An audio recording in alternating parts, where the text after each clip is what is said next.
Je vais commander. Ok, ça marche.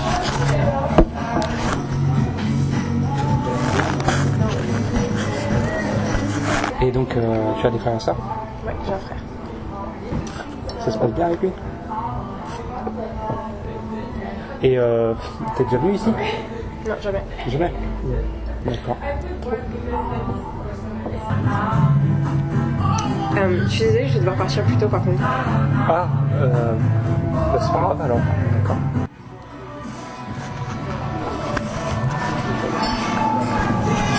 Qu'est-ce qui te fait sourire? Ah, voilà.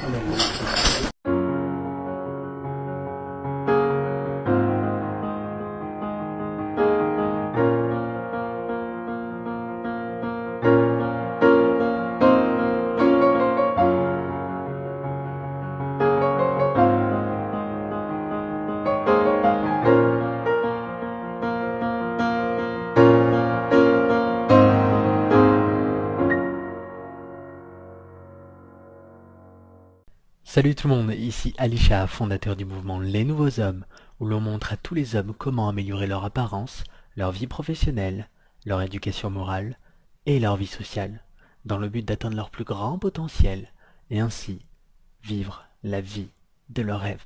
Le meilleur moyen de partager, de découvrir et de créer avec une autre personne est de discuter avec elle.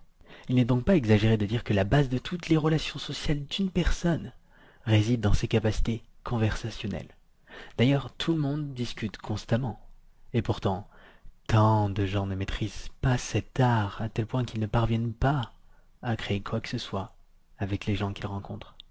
Pire que ça, la majeure partie des gens mettent énormément de pression sur les personnes qu'ils rencontrent, en les noyant de questions, de telle manière que ce qui devait à la base être une conversation agréable et confortable devient une interview oppressante, ou pire, une séance chez le coiffeur. Dans ce cours, vous apprendrez qu'en réalité, l'art de la conversation peut être conçu d'une manière circulaire, extrêmement simple, et pourtant très puissante. D'abord, vous posez une question. Ensuite, vous écoutez la réponse. Vous récompensez la personne, vous analysez sa réponse, et vous reposez une question pour recommencer de plus belle. Concevez cette modélisation, internalisez-la, entraînez-vous.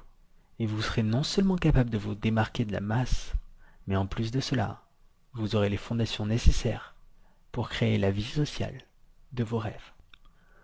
Concernant la question, il faut à tout prix éviter le côté interview d'une conversation qui consiste à poser une question, puis en reposer une autre après la réponse. D'ailleurs, évitez au maximum de poser des questions. Ces dernières ont trop souvent tendance à mettre les gens que vous rencontrez mal à l'aise, comme quand vous allez au coiffeur par exemple. À la place, préférez faire des commentaires où les questions y sont implicites, comme « Tu m'as l'air d'avoir des origines slaves » plutôt que de dire « Quelles sont tes origines ?» Nous ne voulons surtout pas mettre l'autre personne inconfortable ou sous pression. Donc lorsque nous parlons, il va falloir faire en sorte de poser un minimum de questions.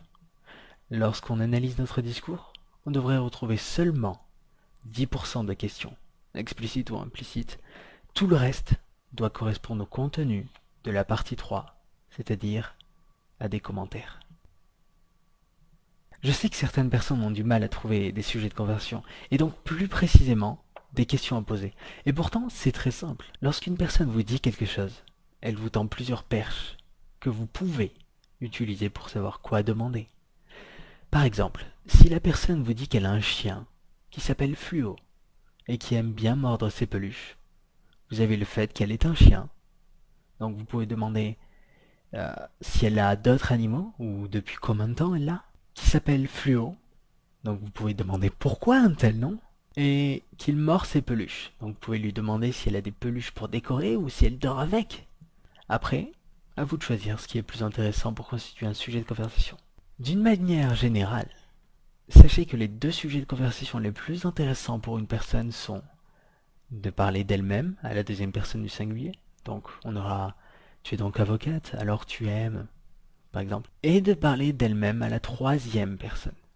Par exemple, je trouve que les danseuses sont généralement... Donc, dans le doute, lorsque vous rencontrez quelqu'un, parlez d'elle ou d'une des catégories à laquelle elle appartient, comme étudiant, avocate, danseuse, en fonction de ce qu'elle fait.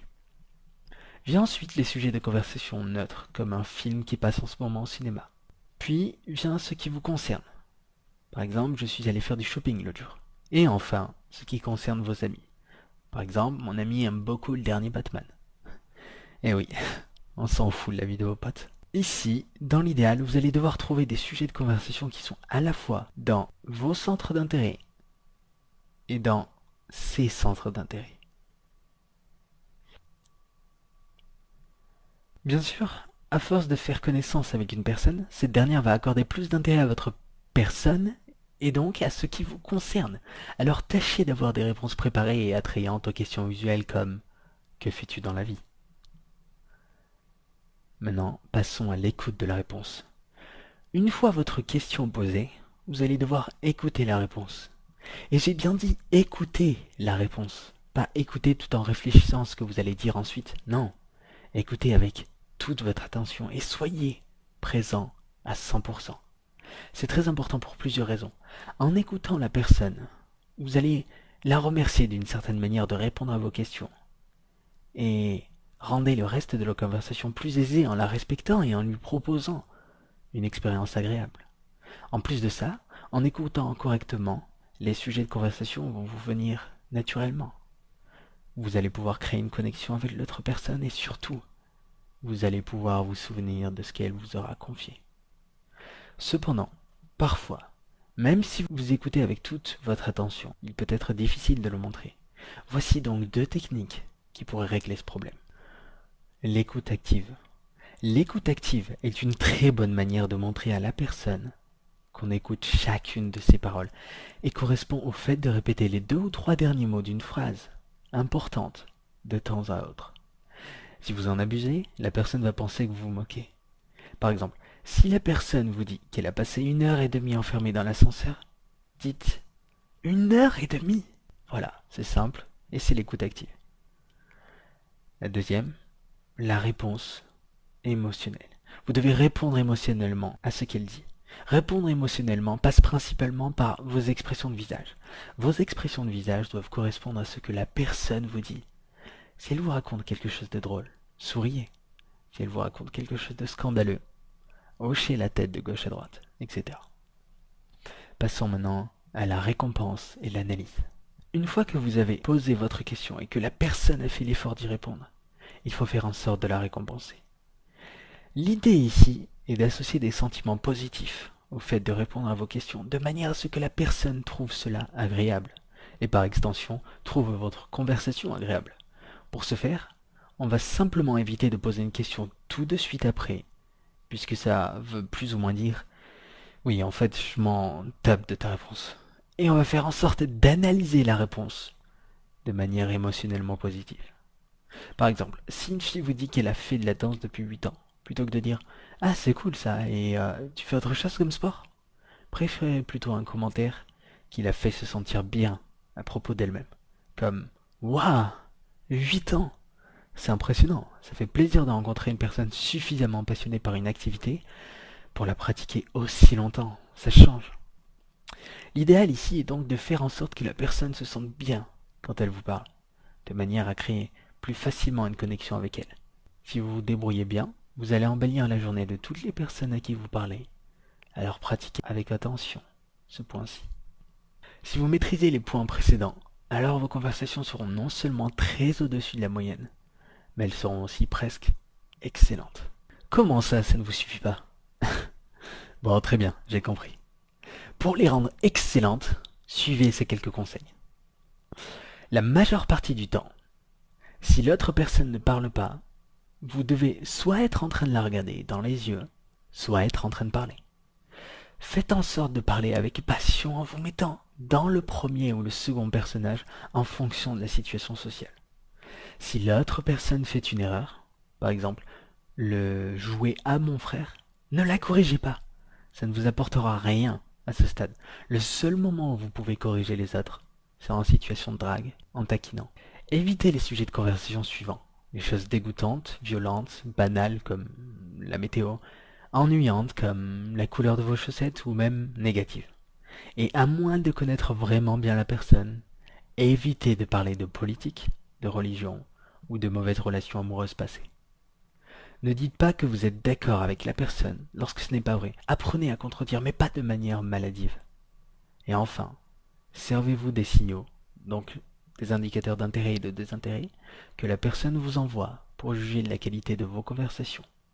C'est en laissant derrière lui la promesse certaine d'une amélioration sociale considérable que ce cours s'achève. À présent, saisissez votre chance en internalisant ces secrets et en les appliquant sans cesse et en un rien de temps. Vos capacités conversationnelles seront telles que vous pourrez contrôler l'issue de toutes vos interactions sociales. Or, existe-t-il quelque chose de plus beau que d'avoir le choix? Si vous avez la moindre question, surtout n'hésitez pas. Posez vos questions dans les commentaires et je ferai en sorte de répondre personnellement à un maximum de questions. Votre succès me tient à cœur, donc rassurez-vous, je ferai tout mon possible pour le faire. À présent, servez-vous de ce que vous avez appris pour embellir votre vie et celle des autres, et surtout, changez les choses pour un monde meilleur.